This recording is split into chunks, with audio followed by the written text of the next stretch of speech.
STGT 2025 পরীক্ষা দেওয়া উত্তীর্ণ পরীক্ষার্থীরা তাদের চাকরির দাবিতে মুখ্যমন্ত্রীর বাসভবনের সামনে তাদের আন্দোলন কর্মসূচি সংগঠিত করেন এবং রাস্তায় বসে পড়েন। পরে পুলিশ তাদেরকে সেখান থেকে তুলে নিয়ে যান বলে খবর।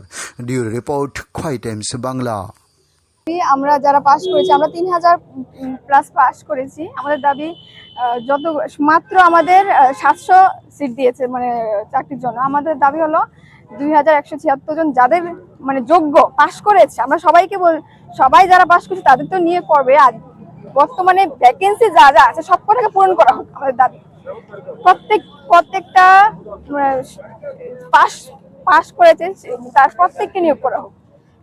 তো স্যার জানে, এতো মাননীয় মুখ্যমন্ত্রী জানে উনি কেন আমাদেরকে এত দেরি করাচ্ছে, কেন আমাদেরকে 700 জনকে কেন নিয়োগ করবে আর বাকিদেরকে কেন নিয়োগ করবে না, এটা তো উনি জানেন।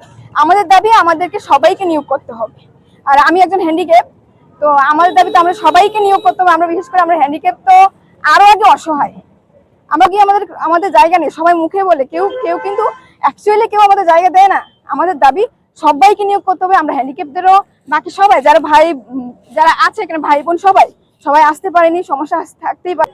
স্যারের কাছে আবেদন, উনি তো বলছে গরিবদের পাশে, তাহলে উনি দেখাক না, গরিবদের পাশে তো আছে। তাহলে 700 জনকে কেন নিয়োগ করার কথা বলছে আর বাকি জনকে কেন পরে নিয়োগ করবে, এমন কেন?